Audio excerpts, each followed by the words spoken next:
Hello, welcome back to my channel. This is a knitting podcast. Today we'll be talking about my works in progress. In those works in progress, I have an exciting new cast on. I'll also talk a bit about sewing in the end. I cut some fabric, so let's jump right in.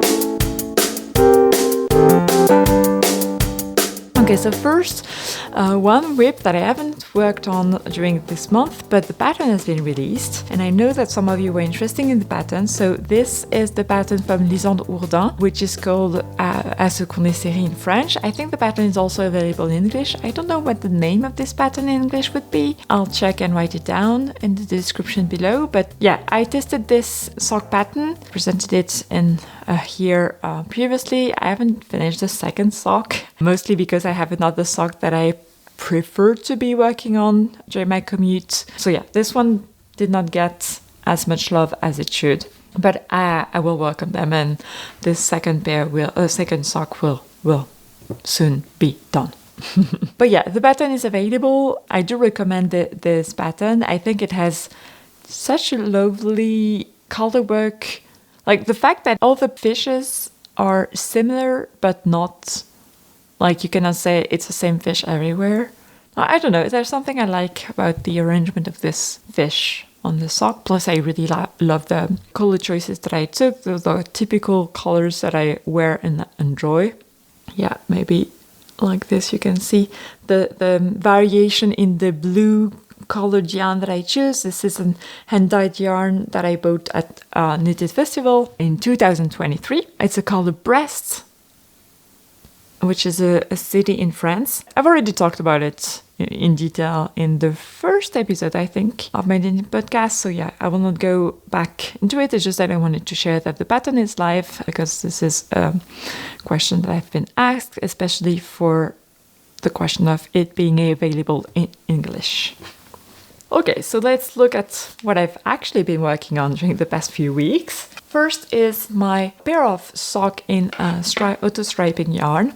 So last time I talked to you, I think I only had like some part of the sock started, but now I have one sock. Yeah, I just love them so much. Like they are such an interesting commute project, or like you can work on them anytime, and the stripe makes it super addictive.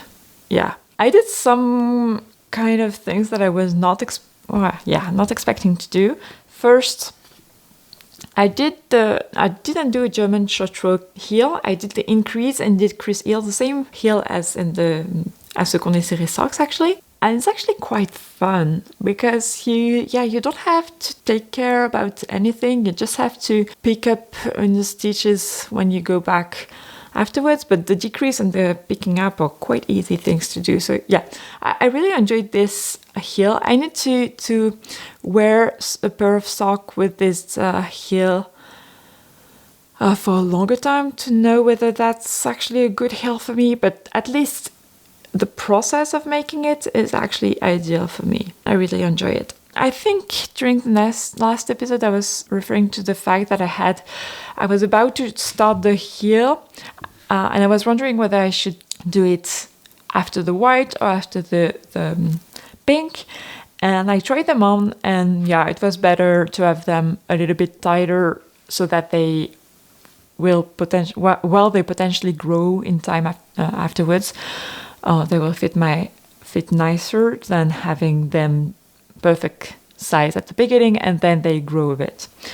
So yeah, I ended up doing this, and what I really like is that it's not like the heel ended up not being between the green and some other color. Like you have the contrast line to show the heel. Yeah, I don't know.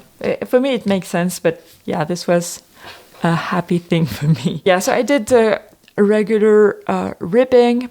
The only thing is that I did a row of knit stitches in the green before starting the ribbing, so that you get like the very sharp start of the ribbing, and I really enjoy this detail. Like it makes a very nice, so this is the beginning of the round, so you have just a little bit of it poking out, but yeah, otherwise it's like super sharp, so I really like that.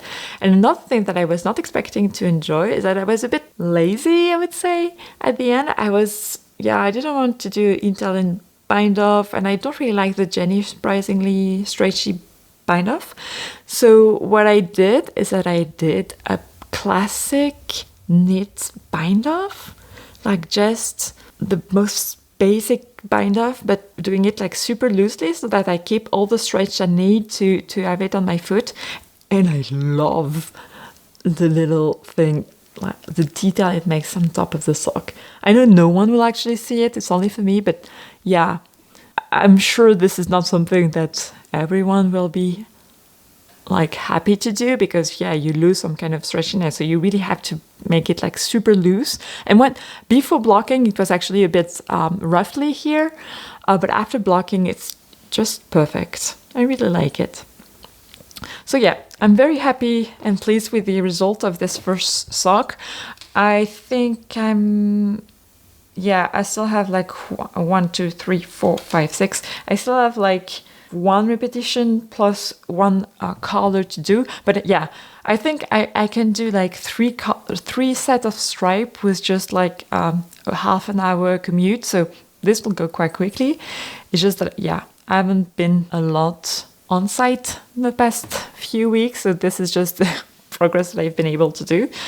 Plus, I'm not sure I will actually be going on site much during the summer because there are some construction problems. This will be, I guess, for train and for the commute to my holiday places, I guess. I can't wait to have those ready to wear in September, October, because they are just so fun. Plus they include my beautiful green color that I've been loving in this season. I don't really know why. This is not a typical color I've been attracted to. I really like them. Okay, I think that's it for those. Let me check whether I had write down something else. The yarn for this is from Le Bruit des Aiguilles, which is a French yarn and dyer. And the contrasting color is in the color Pound Blue, and I used 85% merino, 15% nylon base. I think they will wear nicely. There is still one thing that I don't really like with the stripy sock, but that's just my perfectionist trait, is the fact that the stripe are not perfect stripes. Like you can see some stripes that have, for instance, here like 5 rows and here only 4, even though I tried to smoothen the change by knitting the first stitch of the next color with the one with the row below. But still, like from afar, well, they are a pair of socks, so it's perfect. But I mean, I thought they would end up all under the foot, but in the end, you can see it overall. But I don't know whether it shows a lot on the camera. You can see it, especially for the white stripe. I don't know why the white stripe. Maybe that's just because they're all contrasted color. I'm super pleased with this. It's just perfectionism, I guess. I guess I would never do a stripy sock with this height for a stripe in fall colors. Like this would mean having so much ends to weave in. So this is so much easier and comfortable to knit. Next we have another project that I had hardly just started during the last episode. And this is the Camisole no7 by My Favorite Things Knitwear in... Oh, sorry with the needle nose. I have so much yarn poking up. And this is in the Pascuali Saffira yarn in the color Green Emeraude. And as you can see, I've only done the back portion of this top. Although I really enjoyed doing this, I kind of stopped working on this as soon as I casted on another project. So I need to go back to it because I really want to wear it.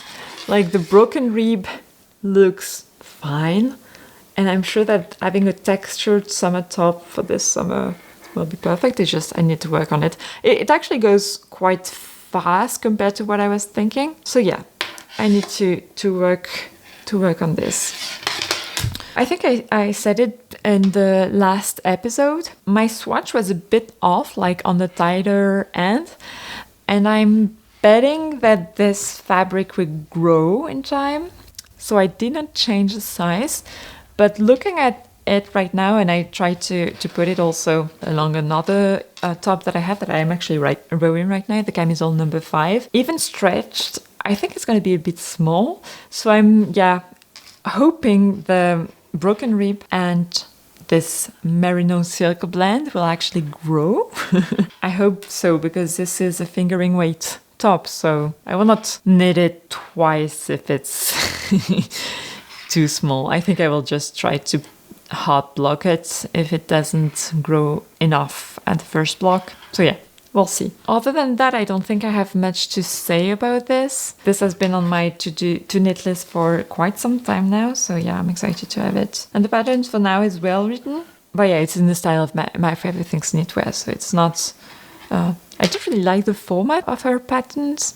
Like, it's clear, it's straight to the point, but it's not formatted. Like, for me, everything is at the same level, and I find that I have sometimes difficulty to find where I'm at. Actually, when I will pick that back up, I might actually have this issue. So yeah. So I think that's it for this top. Let's look into the next whip, which is a new cast-on. And the new cast-on is, as you might expect if you've watched my last episode, oh sorry, all the noise that should, is my second sample of the Chameleon Sweater. Yeah! So I did all the yoke and actually just started for the body, but as the skin was ended just at that time, I decided to start on the collar to really validate the yoke. So it's not blocked, but I've tried it on and it fits exactly how I want it to. Well, of course the blocking will help, especially for the German short rows, etc.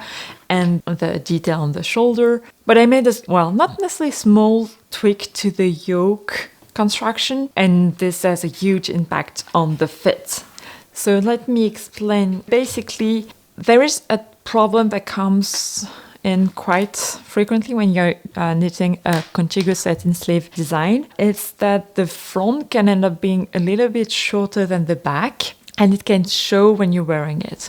So this is not necessarily a problem depending on the depth that you have here for the shoulder. So it can depend on the side, it can depend on your gauge, depending on the helmel depth, etc. And the difference that I found was about between 1 and 2 centimeters. This is something that Evgenia from Nikitina Knits, sorry if I did not pronounce her name properly, but that she pointed out. So I really wanted to try and find a solution for this. And I think I found a solution.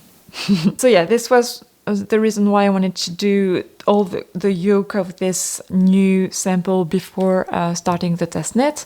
I don't know whether the test knit will be ready when this video comes out, but maybe, and if so, all the information will be in the description below. But I have the grammage, so I can also put information even if the test knit is not open yet, because I don't have like the pattern fully finished. Well, everything is done, it's just I need to have it formatted properly with the text, etc.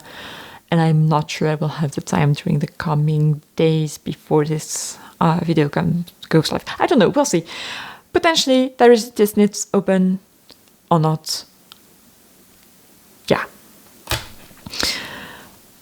Okay, so yeah, this sample, I can't wait to have it. It's not necessarily a sweater that I will be able to wear soon, right? But I've been wearing my other sample almost daily. Not necessarily all day because it's quite warm currently, but at least during the morning, like when it's not yet 30 degrees, or when there's a bit of rain or so.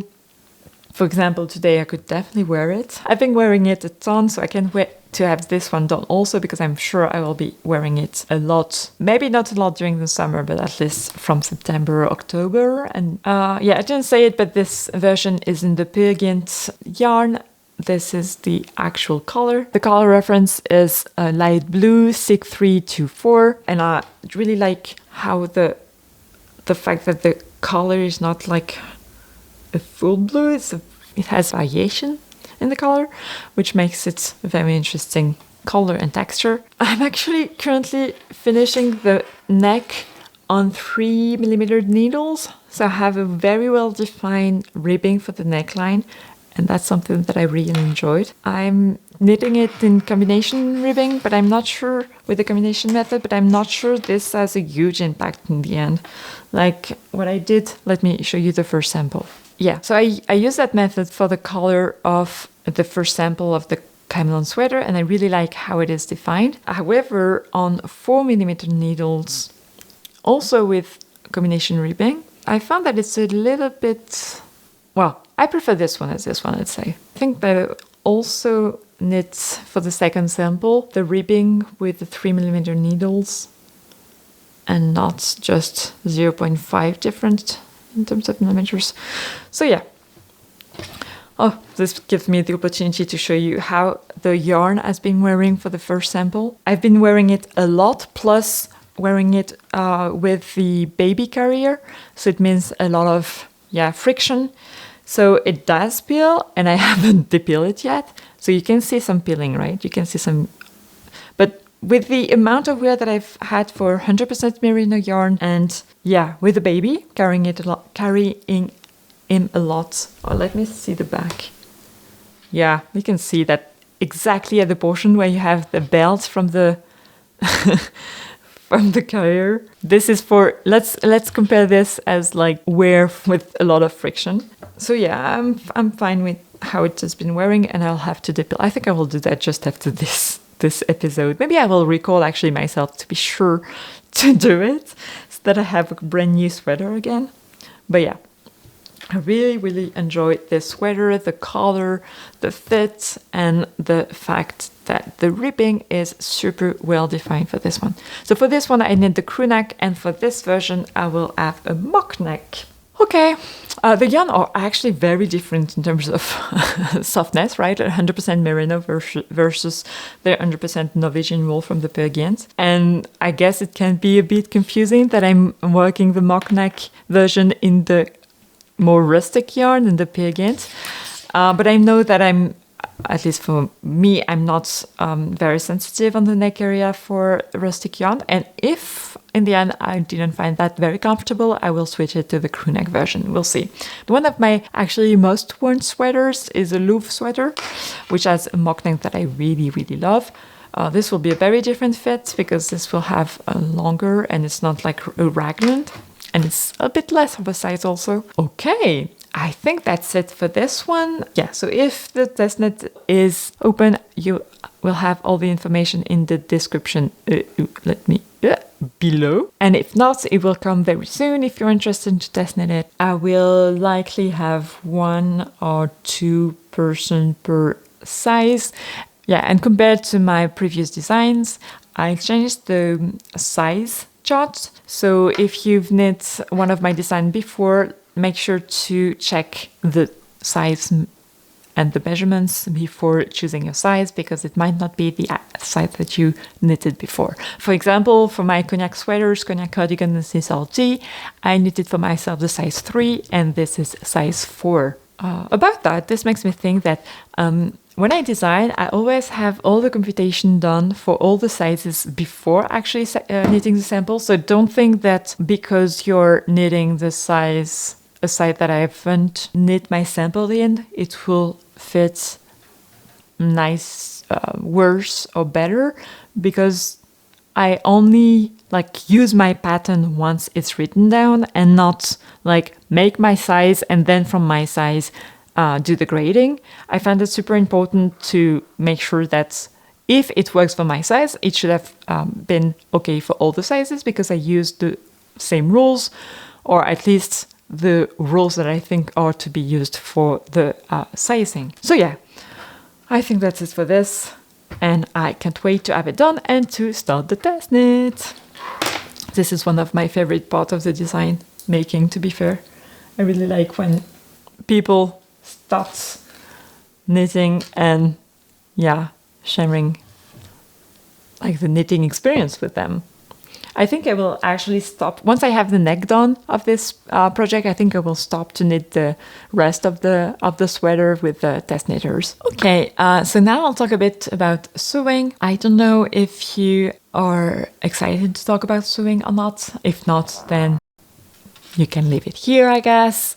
See you next time, I hope. Happy knitting again. And if you're interested in sewing, I will talk about 2 new projects that I'm so excited to sew. I have been kind of a very low sew mojo the past at least few months, if not year. It comes with many different reasons. First, I was pregnant, so sewing things that I would not be able to wear was not my most interesting thing. Plus, I was not sure of my size after being pregnant.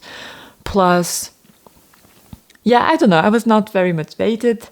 And since we have changed houses, I don't have my room anymore to have my sewing gear, my serger always available on the table. So it kind of changes everything. But now that I found one project that I'm super excited about, maybe I will be more into sewing. I don't know. We'll see. So let me grab what I've been cutting yesterday. I'll just show one of the pieces. Yeah, this is the belt. It's just to show the fabric. Basically, I want to make a pair of linen pants, striped with this fabric, of course, that are kind of the loose, but still that I can wear everywhere, maybe to work when it's very warm. We'll see. Let me put here the idea that I have in mind, and this would be the pattern that I'm going for. And what I did is that I cut it with Projector last night for the first time.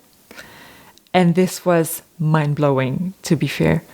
I think this will change completely the way I see sewing, because I found the part where you have to print A4 or to print your pattern, then assemble it, then cut it. I mean, just a lot of time before actually cutting the fabric, and this is not the part that I really enjoy. Plus, then you have to store all the patterns that you've made, and I'm the type of person that wants to keep it all because I might actually want to do it another time again, or do it in another size. So sometimes I also just want to not cut into the main paper that I have. So just to say that it seems like a good solution for me to use projector cutting. I don't know how to say that. It's sewing with a projector sewing. What is the name of this technique? I don't know.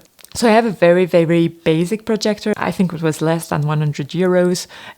I think it's a nice, okay quality if you were looking at them, like for instance YouTube videos, but not necessarily for a very amazing film or for sewing if you want that very nice precision. But for this type of pattern, I was not a 1 minute, it's super oversized. I'm not super specific about the fits. If it has a little bit of imprecision, it's not that big of a deal. It took me so little time compared to what it should have. This is the actual fabric. You can see the fact that the stripes are not or the actual threads being weaved in to get the stripes. It's not the pattern being printed on the fabric, it's the actual threads. So I cut a free pattern out, plus I had some leftovers, and I decided to make a matchy for my baby boy. I don't remember the name of the pattern that I used, but basically it's a free pattern from Patterns for Pirates, I think. I need to sew them, and I think that this might be something that I do this afternoon. We'll see, but I can't wait to have this first matchy outfits. And I'm so excited for the finished piece. I will also share all the tools that I've been using for projector cutting. There is one super nice software, let's say, but it's more like a web-based app that I found super interesting, especially when you're used to lengthening or shortening your pattern pieces. This is my case. I always have to lengthen the piece. And that was something that I was a bit worried about with projector cutting. Now, how do you move the image or the fabric without messing it up in order to lengthen, for instance, the legs by 5 centimeters. And there is a very nice functionality in this software to do so. But yeah, I'm just amazed by this new technique. Let me grab some knitting so that I can share my other sewing plans that I'm so excited about. That is kind of linked to knitting actually, which is a project bag, but I'm still waiting on the claps that I need to sew those. So let me grab my knitting so I talk to you about it. Okay, so let me knit on this so that I still have also some interest to the video in terms of visual. Okay, so basically a French sewing pattern designer has come up with a project bag that is perfect for knitting with a specific, like the type of claps that opens like this, chook, kind of one of the clutch from Petit Knit. I don't know the name of this type of clasp. Basically, I found it super interesting because it has a lot of volume for the projects and still is super sturdy in terms of like base. It will not like move. It will be a bit sturdy to hold all the weight of your project, have enough volume, and can stand still while you're knitting. So you can keep it as is, open while you're knitting, and just put back your project in and close it. So I'm sure I will sew this one. I ordered the claps, and until I get this, I'm not able to choose a fabric because I want to make sure that the claps that I get are the size, because there are 3 sizes available in the pattern, and I want to make sure that one of them is actually the correct size for the pattern. So I have multiple choices for the fabric that are most of them leftover fabrics. That's why they do not, I don't have, for instance, there is one fabric that I'm not able to do the biggest size of the project bag in it because I only have like very little leftovers. But basically I want to have one maybe in like a fabric that is a bit sturdy and one that would be a bit more like linen-like. I was also thinking of maybe making one out of all my swatches, like having all my swatches being connected to each other, so that I have like some kind of fabric created out of them, and then cutting it in like the actual pieces from that pattern. Yeah, we'll see. Maybe I will not do that, or maybe just knit a version of that pattern. Actually, I could do that with leftover yarn, right? I have no idea how much yarn I would need. I can actually do the computation. Oh, that's actually a nice idea. I want to have this project bag for sweaters, and I was thinking of maybe having the same for like some of my sewing project, because I want to have a place where I can have, for instance, all of my fabric pieces that I've cut yesterday. Well, this is just super small, but let me grab all of them. You'll see that it takes some space. Yeah, these are all the fabric pieces that I need for both the pen for myself and the pen from my baby boy. And the problem with this is that right now this is laying in our living room without any specific place to sit, waiting for me to sew it.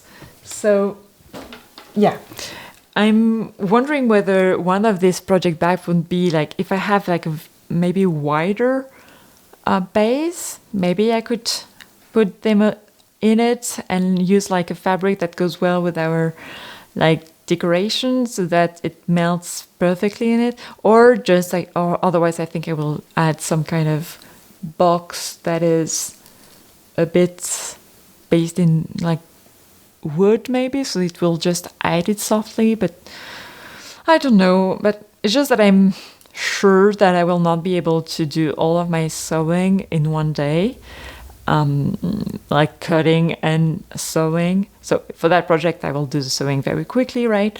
But yeah, I think I need to have some kind of storage that is nice to see so that everyone in the household doesn't have any problem with this with it, and still have it functional. And yeah, maybe the project bag is not the ideal. Well, we'll see. I'll think about it.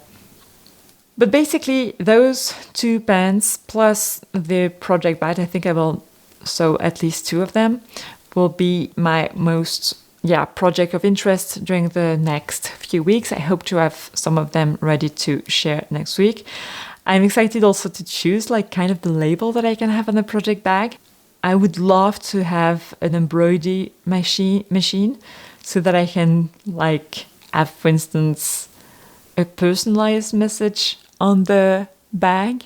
We'll see. And I could also make some bags for in the future for some of my family that are also knitting, especially my mom and my boyfriend's mom that I've been knitting for my baby boy during the past few months. So yeah, we'll see how far that goes.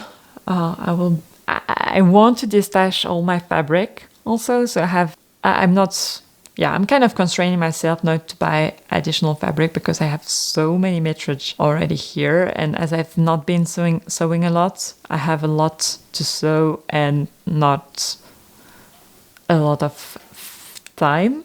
Plus, although when I buy fabric, I always have an idea of what pattern I want to make. Like I have the project in mind. I sometimes get too much fabric, or I don't use all the fabric, or I make some adjustment and I have too much leftovers. And I'm very, very bad at using my leftover fabric or throwing them away or giving them away. So I have a lot of like storage requirement for my sewing. So at least if I can use all my new fabrics that have not been used as like a first, like that was still new, it will remove kind of some part of the volume that I need to store all of it. But yeah, I also need to find a solution for my leftover fabric. Maybe I can do like some kind of patchwork thing for accessories, like having some kind of... But yeah, the thing is that sewing accessories is not my favorite thing. Like I want the finished piece without having to sew them. Like I prefer to sew garments. Maybe that's because I'm not like a fan of sewing zippers. I don't know really why. Maybe the projector thing might help for that, because you can like cut it all once very quickly. Okay, I think that's all I had for you today. To be fair, I think I will continue with this frequency for my knitting podcast. Well, knitting crafting podcast, I guess, now that I'm also talking about sewing. It's a good frequency for me to speak every 3 to 4 weeks and share all I've been making this time period. But to be fair, it takes more time than I was thinking to edit right now. I'm not at the level that I don't have enough time to make more videos right now. I'm hoping in the future I will get more time. Probably from September, my schedule will change a bit. So we'll see, but for now, this is what I can do. I've been really enjoying both the editing actually and the filming. So yeah, I'm happy to have those videos out there, even though it is very hard to listen to yourself and accept that this is live, anyone can see that, and very likely very little people will see it, but it's still fun to record and fun to share all of that knitting stuff and sewing things with others. So I'm very glad with that. Plus Instagram, where I've been in the past more active, I'm a bit, I don't know how to say, but like it's not the same as it used to be. Like I feel like I used to have on Instagram a lot of content that I was excited to see and excited to interact with. And it feels like now I have so many things that are just not necessarily my interest. Or either it's like I feel like I'm losing some time, or I feel like Instagram is not targeting me with the thing that I want to see. Like I have so little sewing, and what I see about sewing is definitely not what I'm attracted to. It's been a very long time since I saw a sewing pattern that I get like a big crush and that I want to sew immediately. So, I guess YouTube is a nice place where I can share all my crafty ideas without having the pressure of Instagram or spending time on Instagram for nothing. Well, I don't know what I'm rambling about, but yeah. Thank you all very much for being here, listening to me during the past few minutes. I hope you had fun and I wish you happy knitting. See you in a few weeks. Bye!